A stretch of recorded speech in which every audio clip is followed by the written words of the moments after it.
चलो हम लोग पहला चैप्टर पे आते हैं, ठीक है। ये चैप्टर है हम लोग का फोर्स एंड प्रेशर, स्टैंडर्ड 8 का। अब देखो, एग्जांपल लेते हैं। सबसे पहले समझते हैं रेस्ट क्या होता है और मोशन क्या होता है। रेस्ट क्या होता है? हर वो चीज़ जो सराउंडिंग के रिस्पेक्ट पे अगर वो रुक रहा है, मतलब कहीं मूव नहीं कर रहा है, तो वो बॉडी क्या है? At a state of rest. जैसे कि एग्जांपल, एक बुक पड़ा हुआ टेबल पे, ठीक है। जब तक उस बुक को छेड़छाड़ नहीं किया जाए, वो बुक उधर ही रहेगा, उसी पोजीशन में रहेगा, वो अपना स्टेट ऑफ रेस्ट को चेंज नहीं करेगा। तो ये होता है रेस्ट। रेस्ट मतलब क्या होता है कि अपने सराउंडिंग के रिस्पेक्ट में अगर कोई ऑब्जेक्ट, कोई बॉडी अपना चेंज नहीं करता है स्टेट, उसको बोलते हैं हम लोग रेस्ट। ड्यू टू सराउंडिंग अगर कोई बॉडी मूव नहीं कर रहा है, उसको बोलेंगे रेस्ट, ठीक है। नेक्स्ट आता है हम लोग का मोशन। मोशन क्या होता है? मोशन वो होता है अगर सराउंडिंग के रिस्पेक्ट पे कोई बॉडी अगर मूव कर रहा है, तो उसको बोलते हैं हम लोग मोशन। जैसे कि हम लोग बैठे हुए हैं, एक कार सामने से पार हुआ। अगर एक कार सामने से पार होता है तो क्या होता है? हम लोग तो रुके हुए हैं, हम लोग सराउंडिंग के रिस्पेक्ट पे हम लोग तो रुके हुए हैं। लेकिन क्या होता है ना, जो कार होता है वो कार स्पीड में पार हुआ, ठीक है। तो हम लोग के रिस्पेक्ट में वो कार क्या में था? मोशन में था। तो देखो, रेस्ट और मोशन तो हम लोग क्लियर हो गया। अब आते फोर्स होता क्या है। फोर्स का एक परफेक्टली एग्जांपल समझते हैं। जैसे कि a grass roller initially at rest pull begin to move. एक ग्रास रोलर जो है, वो जब कुछ भी नहीं हो रहा था, वो स्टेट ऑफ क्या था? स्टेट ऑफ रेस्ट पे था। लेकिन जैसे उसको पुल किया गया तो वो चेंज अपना स्टेट किया। चेंज क्या स्टेट किया? रेस्ट से वो मोशन में आ गया। उसके बाद नेक्स्ट एग्जांपल देखते हैं हम लोग। A moving car slow down on applying the brake on it. एक कार जब स्पीड में आता है, उस पर ब्रेक अप्लाई करते तो क्या होता है? रुक जाता है। तो मतलब जब कार आ रहा है, उस पर हम लोग फोर्स लगाए, ठीक है, तो वो कार रुक गया। तो यहाँ पे आ जाता है हम लोग का फोर्स। तो फोर्स क्या है? फोर्स एक एक्सटर्नल कॉज होता है जिससे स्टेट ऑफ रेस्ट या स्टेट ऑफ मोशन को चेंज किया जाता है। जैसे कोई बॉडी, एक फुटबॉल है, फुटबॉल रखा हुआ है, ठीक है। उस फुटबॉल को अगर किक करेंगे तो ऑब्वियस सा बात है, फुटबॉल मूव करेगा। तो पहले जो फुटबॉल था वो अपना स्टेट ऑफ रेस्ट पे था। हम लोग जो किक मारे, ये किक क्या है? एक्सटर्नल कॉज है जो उस बॉल को मोशन में ला दे रहा है।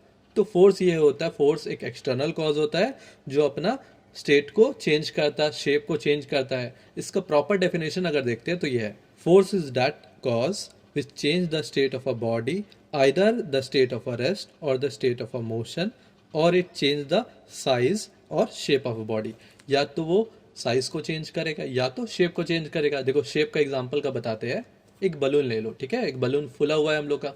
उस बलून में अगर हम प्रेशर लगाएंगे हाथ से, तो क्या होगा? ऑब्वियस सा बात है, वो बलून क्या होगा? पिचक जाएगा, या उसका जो शेप है वो क्या होगा? चेंज करेगा। तो देखो, फोर्स लगाने से बलून का शेप क्या हुआ? चेंज कर गया। तो ये भी जो हम लोग अप्लाई कर रहे हैं एक्सटर्नल कॉज, ये क्या है हम लोग का? ये हम लोग का फोर्स है। उसके बाद आता है हम लोग का साइज। साइज क्या होता है? वैसे बलून का हम लोग ले लेते हैं। जब हम लोग प्रेस करेंगे, उस पर फोर्स लगाएंगे, उसका साइज क्या होगा? चेंज करेगा। उसका शेप भी क्या होगा हम लोग का? चेंज करेगा। तो फोर्स क्या होता है? फोर्स एक एक्सटर्नल कॉज होता है जो चेंज ऑफ स्टेट करता है, रेस्ट और मोशन, या चेंज ऑफ साइज और shape of a body. A force does not change the mass of a body. मतलब एक फोर्स की वजह से किसी बॉडी का मास चेंज करेगा नहीं। We cannot see a force, however we can see और feel the effect of force. हम लोग फोर्स को देख तो सकते नहीं। जैसे हम किक कर रहे हैं तो हमको दिख रहा है क्या फोर्स क्या लग रहा है? नहीं दिख रहा है। लेकिन हम लोग उस फोर्स को फील कर सकते हैं। The force is expressed by stating the both in magnitude and direction. देखो, मैग्नीट्यूड और डायरेक्शन दोनों चीज़ बताना पड़ता है, ठीक है। मैग्नीट्यूड मतलब होता है क्या है? उसका वैल्यू। जैसे कि हम लोग दुकान में जाते 1 kg आलू लेते हैं, तो वहाँ पे केजी क्या है? एक यूनिट आ रहा है हम लोग का, एक डायमेंशन आ रहा है। वैसे ही क्या है, फोर्स का एक मैग्नीट्यूड होगा। मैग्नीट्यूड मतलब उसका वैल्यू है। जैसे कि 5 न्यूटन, 10 न्यूटन। और इसका डायरेक्शन भी होगा, क्योंकि मेरे को पता है अगर हम फोर्स नॉर्थ डायरेक्शन में लगाएंगे तो नॉर्थ की तरफ बॉडी जाएगा। ऐसा तो होगा नहीं ना, हम नॉर्थ पे फोर्स लगा रहे हैं, बॉडी ईस्ट पे जा रहा है, ऐसा तो पॉसिबल नहीं है। तो जिस डायरेक्शन में हम लोग फोर्स लगाते हैं, उस डायरेक्शन में क्या होता है? कोई बॉडी मूव करता है। तो force is expressed by स्टेटिंग both in magnitude and direction. मतलब इसका मैग्नीट्यूड भी होगा और इसका डायरेक्शन भी होगा। एक पॉइंट बताते हैं एक्स्ट्रा, जिसको बोलते हैं हम लोग वेक्टर क्वांटिटी, ठीक है। वेक्टर क्वांटिटी वैसा क्वांटिटी होता है जिसका मैग्नीट्यूड भी होता है और जिसका डायरेक्शन भी होता है, ठीक है। तो फोर्स एक याद रखना वेक्टर क्वांटिटी है। मे भी तुम लोग का बुक में लिखा होगा या नहीं लिखा होगा, लेकिन याद रखो, हायर क्लासेस में यही होता है। दो टाइप का क्वांटिटी होता है। एक होता है हम लोग का स्केलर क्वांटिटी, दूसरा होता है हम लोग का वेक्टर क्वांटिटी। तो ये जो फोर्स है, फोर्स क्या है हम लोग का? वेक्टर क्वांटिटी मतलब जिसका डायरेक्शन होता है और जिसका मैग्नीट्यूड, मतलब दोनों चीज होता है। अब force is represented by a arrow. देखो एरो इसलिए दिया जाता है, कभी भी देखना अगर हम फोर्स लिख रहे हैं ना तो 5 न्यूटन और ऊपर में जो होगा ना एक एरो देंगे छोटा। जो एरो होता है ये डायरेक्शन रिप्रेजेंट करता है, इसलिए इसमें एरो डाला जाता है। तो 5 न्यूटन लिखे ऊपर में एक एरो डालेंगे। ये था सारा फोर्स का हम लोग का डेफिनेशन वाइज, ठीक है। अब फोर्स का यूनिट देखते हैं क्या है। फोर्स का यूनिट क्या होगा, फोर्स का यूनिट होता है Newton. The SI unit of the force is Newton. The symbol for the Newton क्या होता है, हम लोग का कैपिटल एन से रिप्रेजेंट करते हैं न्यूटन को। ये न्यूटन जो आया ये कहाँ से आया, ये आया था हम लोग का आइजक न्यूटन थे ना, आइजक न्यूटन का नेम से यहाँ पे न्यूटन आया है, इसलिए एसआई यूनिट ऑफ फोर्स क्या है हम लोग का, न्यूटन है। 1 newton is defined as a force which when applied on a moving body of a mass क्या 1 kg in the direction of its motion increase the speed by 1 meter per second in 1 second। ये था हम लोग का definition of 1 Newton. देखो फिर से सुनो, 1 newton is defined as a force, 1 newton क्या एक फोर्स है, विच when applied on a moving object of mass क्या है 1 kg है, in the direction of motion increase the speed by 1 meter per second in 1 second। मतलब 1 Newton, देखो 1 Newton को proper अगर हिंदी में समझाते हैं, ठीक है, तो फोर्स क्या होता है हम लोग का, मास इंटू एक्सेलरेशन होता है। अब मास का यूनिट क्या होता है 1 kg और एक्सेलरेशन का यूनिट क्या होता है 1 मीटर पर सेकेंड स्क्वायर, ठीक है। तो जब दोनों मल्टीप्लाई होगा तो हम लोग क्या बोल सकते हैं, जब एक 1 kg का बॉडी में अगर उसका जो हम लोग का स्पीड हो रहा है वो क्या है 1 मीटर पर सेकेंड, तो ये क्या होगा हम लोग का फोर्स, क्या होता है हम लोग का फोर्स क्या होगा 1 न्यूटन होगा हम लोग का। We have read that our earth attract the body toward it. जितना हम लोग का अर्थ जो है, जितना भी बॉडी है उसको क्या करता है, अट्रैक्ट करता है अपने तरफ। The force of attraction exerted on a body by the earth is called the weight of a body. ये जो फोर्स लग रहा है ना, जो अट्रैक्ट कर रहा है, इस फोर्स को बोलते हैं वेट। तो देखो फिजिक्स में हम लोग को 2 टर्म आ जाता है, एक होता है हम लोग का मास, दूसरा होता है हम लोग का वेट। अब देखो मास और वेट में क्या डिफरेंस होता है। मास मतलब होता है कितना मैटर कंटेन है, मतलब कि एक ऑब्जेक्ट, ठीक है, एक ऑब्जेक्ट में कितना एटम है वो तो चेंज नहीं करेगा, तो मास क्या होता है फिक्स होता है। तो मास का मतलब क्या होता है, कितना मैटर है, कितना एटम से वो बना है, वो होता है उसका मास। और आते हैं वेट। वेट होता है हम लोग का, वेट होता है एक फोर्स जिससे अर्थ अट्रैक्ट कर रहा है, मतलब ऐसा फोर्स जिससे अर्थ अपने तरफ अट्रैक्ट कर रहा है उसको बोलते हैं हम लोग वेट, ठीक है। तो देखो वेट किसी बॉडी का चेंज कर सकता है, वैरी कर सकता है। अर्थ के अलग अलग जगह पे अगर हम लोग चल जाएंगे तो उसका क्या होगा, अलग अलग होगा हम लोग का। जैसे इक्वेटर पे मैक्सिमम वेट होता है, वही जगह अगर हम लोग नॉर्थ पोल या साउथ पोल जाएंगे वहाँ कम होगा। इसी जगह अगर हम लोग मून में चल जाएंगे तो वहाँ वेट और 1/6 होगा। जैसे कि एक इंसान अगर 60 kg का है अर्थ पे, तो उसका मून पे जाके उसका जो वेट होगा ना वो होगा कितना होगा 60 बाई क्या होगा हम लोग का 1/6 होगा, तो क्या हो जाएगा 10 kg का। मतलब कोई आदमी का अगर अर्थ पे वेट आ रहा है हम लोग का 60 kg, तो उसका मून पे वेट क्या होगा 10 किलो, यही आएगा उसका वेट। देखो अब नेक्स्ट यूनिट जो होता है इसी का, इसका फोर्स का यूनिट है वो है 1 kgf, ठीक है। ये जनरली हम लोग का यूज होता है ग्रेविटेशन, जहाँ ग्रेविटी का बात होता है ना वहाँ जनरली ये यूज होता है। अब 1 kgf होता क्या है, a place the force of gravity of a body of a mass 1 kg is called 1 kgf। मतलब एक जगह पे 1 kg बॉडी, 1 kg बॉडी में जितना उस पर फोर्स लग रहा है उसको बोलते हैं हम लोग 1 kgf। जैसे कि इक्वेटर में अगर 1 किलो का कोई ऑब्जेक्ट लेंगे और उसमें जितना फोर्स लग रहा है उसको बोलेंगे हम लोग 1 kgf। तो ये जो 1 kgf अलग अलग जगह पे वैरी कर सकता है।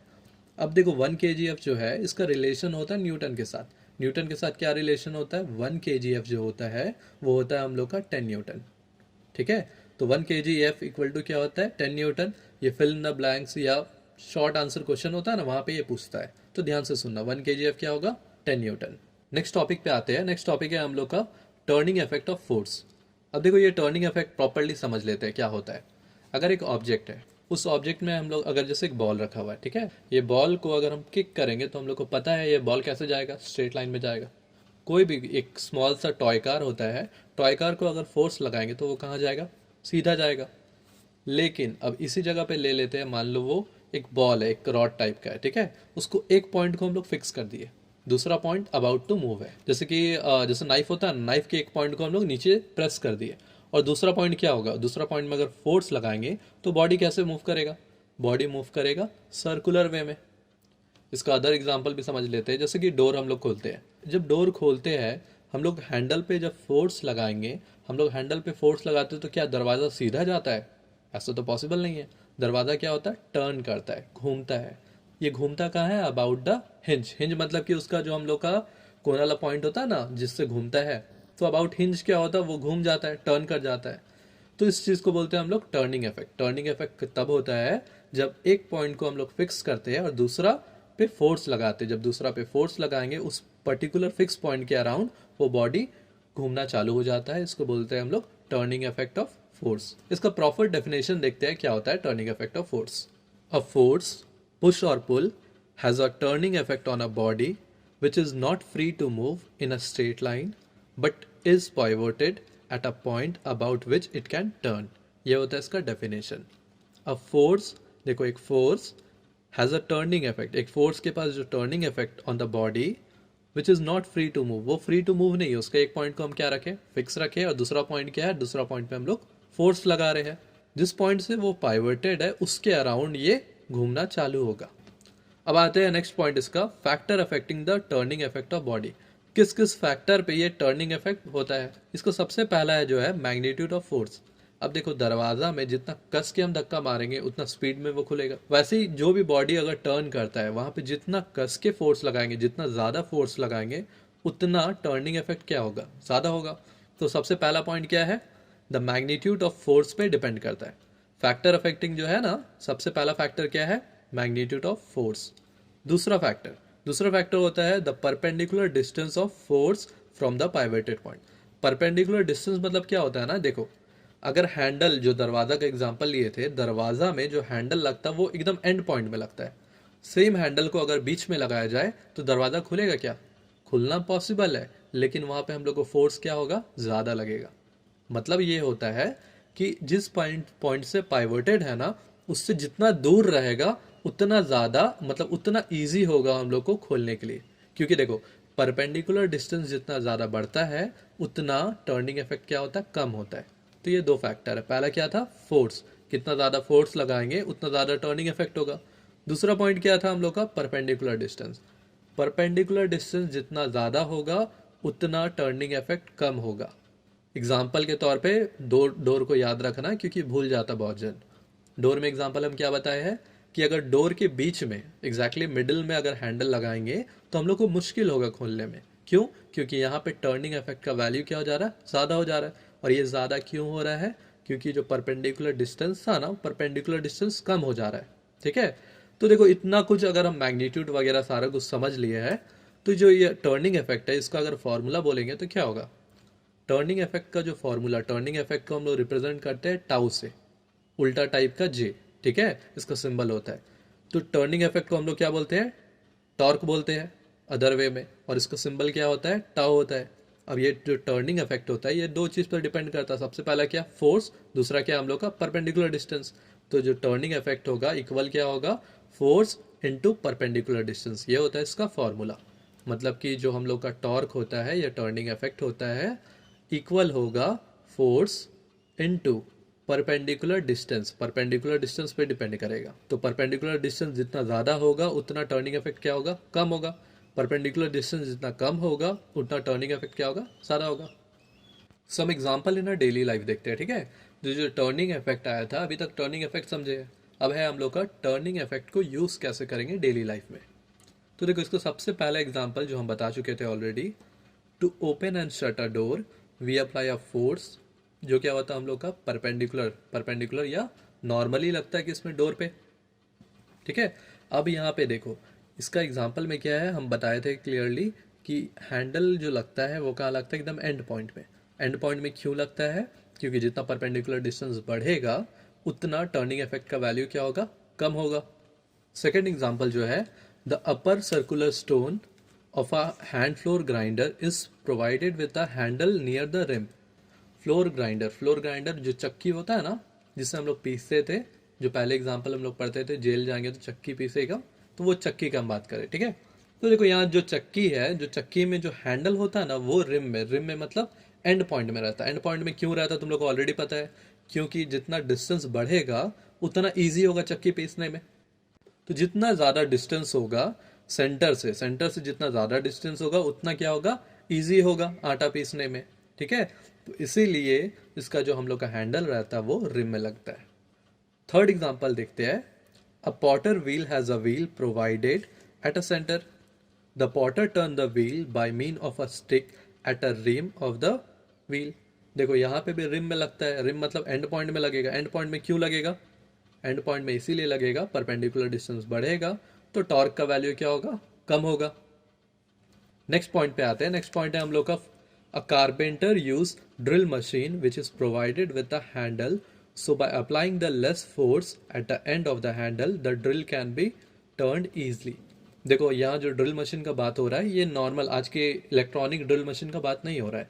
ये एक ड्रिल मशीन पहले हुआ करता था जो कारपेंटर है पकड़ता था मिडिल में और एक बड़ा सा हैंडल रहता था, ठीक है। ये बड़ा हैंडल को वो आगे पीछे करता था तो ये टर्न करता था। तो जो हैंडल होता था ये बहुत बड़ा रहता था। ये बड़ा क्यों रहता था?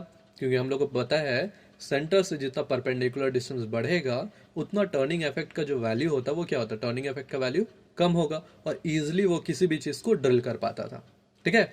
इसके बाद सबसे बेस्ट एग्जांपल देखते हैं हम लोग का। To turn the steering wheel into in a car और truck, the driver apply a force at a point on the rim of the wheel. जब भी ट्रक का हम लोग का व्हील का बात करते हैं, ठीक है, स्टीयरिंग व्हील का बात करते हैं, तो स्टीयरिंग व्हील दिखता है ना कितना बड़ा रहता है ट्रक वगैरह का। ये बड़ा क्यों रहता है? क्योंकि जितना सेंटर, सेंटर मतलब जहां से हैंडल घूम रहा है, तो सेंटर से जितना दूर होगा उतना टर्निंग इफेक्ट क्या होगा? ज्यादा, ठीक है। उतना टर्निंग इफेक्ट ज्यादा होगा क्योंकि डिस्टेंस क्या हो जाएगा? कम। अब टर्निंग इफेक्ट ज्यादा हो गया तो इजिली कोई भी इंसान मूव कर सकता, मतलब लेस फोर्स पे इजिली मूव कर पाएगा। अ स्पैनर यूज टू टाइटन और लूजन द नट। स्पैनर मतलब होता है हम लोग का वो होता है ना नट बोल्ट जिससे खोलते हैं, ठीक है। Has a long handle to produce a large turning effect by small force applied at a hand end. अब देखो एक नट को अगर खोलना है तो जितना उसमें टॉर्क जरूरत होता है उतना टॉर्क तो उसको चाहिए ही। अगर वो फोर्स लगा रहा है, अगर उसका जो हैंडल होता है, पाना जो बोलते हैं जिसको हम लोग, पाना का अगर हैंडल जो होता है ना वो छोटा रहेगा। अब ये छोटा रहेगा तो क्या होगा? जितना छोटा रहेगा परपेंडिकुलर डिस्टेंस क्या हो गया? कम हो गया। परपेंडिकुलर डिस्टेंस जितना कम होगा उतना उसको फोर्स क्या होगा? ज़्यादा लगाना पड़ेगा। तो गौर करना, बड़ा बड़ा ट्रक्स का जो होता है ना हम लोग खोलते हैं नट्स, उसमें देखना जो हैंडल लगता है हैंडल बहुत बड़ा रहता है। इनफैक्ट पैर से खोला जाता है। क्यों?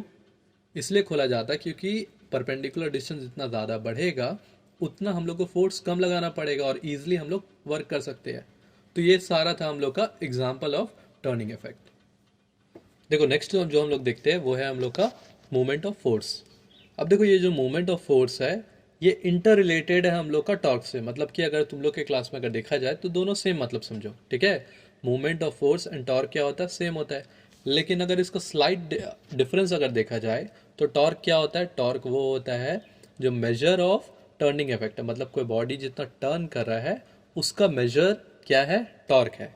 लेकिन मूवमेंट ऑफ फोर्स क्या होता है? मूवमेंट ऑफ फोर्स होता है हम लोग का force into perpendicular distance. Force into perpendicular distance होगा तो इसको क्या बोलेंगे हम लोग? मोमेंट ऑफ फोर्स बोलेंगे। और टॉर्क क्या होता है? टॉर्क भी सेम चीज होता है लेकिन थोड़ा सा डिफरेंस है। थोड़ा डिफरेंस क्या है हम लोग का कि ये मेजर ऑफ टर्निंग इफेक्ट, मतलब कितना कोई बॉडी टर्न कर रहा है इसका मेजर क्या है हम लोग का? टॉर्क, ठीक है।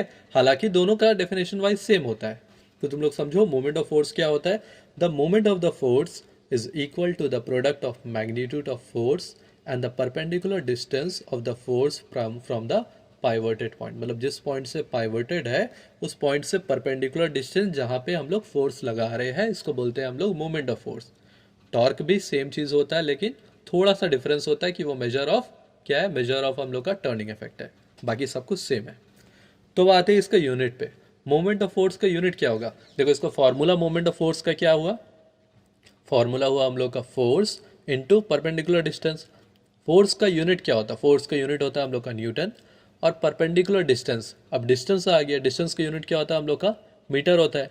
तो टर्निंग इफेक्ट ऑफ फोर्स जो जिसको हम लोग टॉर्क बोल रहे हैं या मूवमेंट ऑफ फोर्स बोल रहे हैं, इसका यूनिट क्या होगा हम लोग का? न्यूटन मीटर आएगा। तो ऐसा यूनिट हम लोग को पता लग गया। ऐसा यूनिट क्या है हम लोग का? न्यूटन मीटर है। अब देखते हैं इसका सीजीएस यूनिट क्या है। सीजीएस यूनिट क्या होता है? सीजीएस का मतलब पता है ना? सी मतलब स्टैंड करेगा हम लोग का सेंटीमीटर, जी मतलब होगा ग्राम और एस मतलब होगा सेकेंड। मतलब कि लेंथ मेजर करेंगे हम लोग सेंटीमीटर में, मास को मेजर करेंगे हम लोग ग्राम में और सेकेंड मेजर करेगा टाइम, ठीक है। तो ये सिस्टम होता है हम लोग का सीजीएस सिस्टम।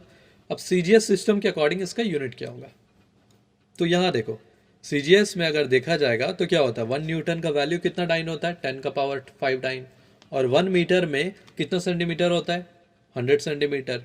तो अगर इसका यूनिट वाइज देखा जाएगा तो 10⁵ इंटू 10⁵ होगा, क्योंकि 1 न्यूटन मीटर है, 1 न्यूटन क्या होगा, 10⁵ डाइन इंटू 10⁵ डाइन। देखो कॉपी अगर लेके बैठे हो तो कॉपी में लिख के करो तो प्रॉपरली ये समझ में आएगा, ठीक है। तो 10⁵ इंटू 10⁵, एक्सपोनेंट रूल अगर यहाँ लगाएंगे तो क्या होगा, ऊपर का पावर क्या होगा, एक्सपोनेंट पावर क्या होगा, ऐड होगा। तो 10 का पावर क्या होगा, 5 + 2 दैट इज 10⁻7। तो हम लोग को पता लग गया है 1 न्यूटन मीटर क्या होता है, 10⁻7 डाइन सेंटीमीटर। ये वाला जो हम लोग का फिल इन द ब्लैंक्स होता है, टिक द फॉलोइंग होता है, यहाँ वहाँ पूछेगा हम लोग का, ठीक है। तो इसको याद रखना, रिलेशन क्या होता है 1 न्यूटन मीटर का सीजीएस के साथ, मतलब एसआई और सीजीएस का रिलेशन ये होता है। मोमेंट ऑफ फोर्स में दो चीज जान लो, एक होता है हम लोग का एंटी क्लॉकवाइज मूवमेंट, एक होता है हम लोग का clockwise movement. Anti clockwise movement वो होता है कि अगर कोई बॉडी का टेंडेंसी होगा एंटी क्लॉकवाइज डायरेक्शन में घूमना तो इसको बोलते हैं हम लोग एंटी क्लॉकवाइज मूवमेंट। और क्लॉकवाइज मूवमेंट क्या होता है, क्लॉकवाइज मूवमेंट वो होता है जब कोई बॉडी का टेंडेंसी होता क्लॉकवाइज डायरेक्शन में मूव करना तो उसको बोलते हैं हम लोग क्लॉकवाइज मूवमेंट, ठीक है। तो जो एंटी क्लॉकवाइज मूवमेंट होता है ना, इसको हम लोग पॉजिटिव लेते हैं, और जो क्लॉकवाइज मूवमेंट होता है उसको हम लोग नेगेटिव लेते हैं। तो ये था हम लोग का movement of force. Next topic देखते हैं, वो होता है हम लोग का थ्रस्ट। फोर्स पता लग गया था, फोर्स क्या होता था हम लोग का, एक कॉज होता था जिससे कोई बॉडी अपना change of state of rest या स्टेट ऑफ मोशन करता था, या शेप या साइज को चेंज करता था। अब आते हैं थ्रस्ट। ये जो थ्रस्ट होता है ना, ये थ्रस्ट समथिंग रिलेटेड है हम लोग का फोर्स से, लेकिन स्लाइट डिफरेंस है इसमें। थ्रस्ट क्या होता है ना कि अगर कोई बॉडी परपेंडिकुलरली फोर्स लग रहा है, कोई बॉडी पे परपेंडिकुलर डायरेक्शन पे अगर फोर्स लग रहा है तो उसको बोलेंगे हम लोग थ्रस्ट। फोर्स मतलब सब कुछ सेम है, लेकिन थ्रस्ट में क्या हो जाता है, अगर वो परपेंडिकुलर एक्ट कर रहा है तो उसको बोलेंगे हम लोग थ्रस्ट, ठीक है। बाय डेफिनेशन क्या होता है देखो, if the force is applied on a surface in a direction normal to the surface, the force is called the thrust. मतलब फोर्स जो नॉर्मल फोर्स होता था ना, ऐसे ही जो हम लोग फोर्स का डेफिनेशन वाइज देख रहे थे, तो वो फोर्स का डायरेक्शन कहीं भी हो सकता है, लेकिन जो थ्रस्ट होता है, थ्रस्ट हमेशा परपेंडिकुलर एक्ट करता है। तो कभी भी कोई फोर्स जो परपेंडिकुलर डायरेक्शन में एक्ट कर रहा है, इसको बोलेंगे हम लोग थ्रस्ट। थ्रस्ट क्योंकि हम बता चुके हैं थ्रस्ट क्या है, फोर्स ही है एक तरह का, खाली डायरेक्शन चेंज है। तो थ्रस्ट का अगर यूनिट देखेंगे तो यूनिट क्या होगा, सब कुछ होगा जो फोर्स का होता था, क्योंकि सब कुछ तो सेम है ना। तो इसका यूनिट क्या होगा हम लोग का, न्यूटन होगा, केजीएफ होगा और जीएफ होगा। 1 kgf इक्वल टू क्या होता है, 100 gf होता है। 1 kgf इक्वल टू क्या होता है, 10 न्यूटन होता है। पहले देख चुके थे 1 kgf क्या होगा, 10 न्यूटन। और 1 न्यूटन जो होता है वो होता है हम लोग का 100 gf नियरली। gf होता है हम लोग का ग्राम फोर्स। देखो नेक्स्ट देखते हैं हम लोग द इफेक्ट ऑफ थ्रस्ट। मतलब थ्रस्ट का क्या इफेक्ट होता है। The effect of thrust depend on the area of the surface on which it act. मतलब कितना एरिया है उस पर डिपेंड करता है थ्रस्ट कितना होगा। Smaller the area of the surface on which the thrust act, larger is the effect. मतलब जिस एरिया पे एक्ट कर रहा है उसका एरिया अगर छोटा रहा, स्मॉल रहा, तो वहाँ पे थ्रस्ट का जो इम्पैक्ट होगा, इफेक्ट होगा, वो क्या होगा, ज़्यादा होगा। इसको कुछ एग्जाम्पल से समझते ज़्यादा बेटर रहेगा। अगर हम लोग एक स्टैंड ले लेते, मतलब सीधा खड़े रहते हैं और एक लेट जाते हैं, तो जब सीधा खड़े रहते हैं तो हम लोग को जो इफेक्ट लगता है ना, ज़्यादा लगता है। मतलब किसी इंसान को खड़ा रखो, किसी इंसान को लेटने दे दो, तो जहाँ पे डिफिकल्टी कहाँ पे होगा ज़्यादा, जहाँ पे खड़ा है। ऐसा क्यों होता है, अनकंफर्टेबल ऐसा फील क्यों होता है जब हम लोग खड़े रहते हैं बहुत देर तक। इसलिए होता है क्योंकि हम लोग का जो एरिया है ना, हम लोग कहाँ से अटैच है, ज़मीन से अटैच है। तो हम लोग का जो फुट अटैच है, पैर का जो एरिया है, पैर का एरिया क्या है, स्मॉल है। अब क्योंकि पैर का एरिया स्मॉल है तो यहाँ पे जो थ्रस्ट एक्ट करेगा ये क्या होगा, ज़्यादा करेगा। एरिया छोटा होगा तो थ्रस्ट का वैल्यू क्या होगा, ज़्यादा। तो थ्रस्ट क्या है, इनवर्स प्रोपोर्शनल है, ठीक है। इनवर्सली प्रोपोर्शनल का मतलब ये होता है कि एक का वैल्यू घटता है तो दूसरा का वैल्यू बढ़ता है। तो यहाँ पे देखो पैर का एरिया छोटा है तो थ्रस्ट का वैल्यू क्या हो गया, ज़्यादा होगा। वही जगह अगर हम लोग देखते हैं एक आदमी लेटे हुए, अगर एक आदमी लेटता है तो उसका एरिया क्या होता है, एरिया ज़्यादा होता है। अब जितना ज़्यादा एरिया होगा, ठीक है, एरिया आदमी लेटा हुआ तो एरिया ज़्यादा हुआ, वहाँ पे थ्रस्ट का जो इफेक्ट होता है वो क्या होता है, सबसे कम होता है। सेकेंड एग्जाम्पल देखते हैं, एक नेल होता है ना, एक कांटी को दीवार में ठोकते हैं, तो जो सबसे ज़्यादा शार्प होता है ना, वो जल्दी घुस जाता है, और जो हल्का ब्लंट होता है उसमें बहुत फोर्स लगाना पड़ता है। ऐसा क्यों? क्योंकि जितना शार्प होगा उतना ज़्यादा एरिया उसका कम होगा। अब जितना एरिया कम होगा उतना उस पर थ्रस्ट का वैल्यू क्या होगा? ज़्यादा होगा। अब थ्रस्ट का वैल्यू ज़्यादा होगा तो ईजिली पेनिट्रेट कर देगा वॉल। लेकिन उसी जगह अगर ब्लंट लेते हैं, ठीक है, ब्लंट नेल लेंगे, तो वहाँ पे एरिया क्या होगा? ज़्यादा होगा एज़ कम्पेयर वो शार्प के। एरिया क्या होगा? इसका ज़्यादा होगा। अब एरिया इसका ज़्यादा होगा तो क्या होगा? एरिया ज़्यादा होगा तो हम लोग को फोर्स ज़्यादा लगाना पड़ेगा, तो यहाँ थ्रस्ट का वैल्यू क्या होगा? ज़्यादा होगा। तो हम लोग को क्या होगा? हम लोग को मुश्किल होगा। तो देखो शार्प केस में क्या था? शार्प केस में एरिया कम था, तो जो फोर्स का वैल्यू था वो ज़्यादा था, तो ईजिली हम लोग थोड़ा फोर्स में वो घुसा सक रहे थे। लेकिन जब हम लोग का ब्लंट लेते हैं तो ब्लंट में एरिया क्या है? एरिया ज़्यादा है। अब एरिया ज़्यादा है तो फोर्स का वैल्यू क्या है? कम। तो मेरे को ज़्यादा फोर्स लगाना पड़ेगा उसको कवर अप करने के लिए, तो ज़्यादा फोर्स लगाएंगे तभी घुस पाएगा। तो ये था हम लोग का effect of thrust. The effect of the thrust is expressed in a term of quantity, जिसको बोलते हैं हम लोग प्रेशर। अब प्रेशर हम लोग बताते हैं नेक्स्ट पॉइंट में प्रेशर होता क्या है। फिलहाल ये जो क्वांटिटी होता था ना, इफेक्ट ऑफ जो थ्रस्ट, इसी क्वांटिटी को बोलते हैं हम लोग प्रेशर। प्रेशर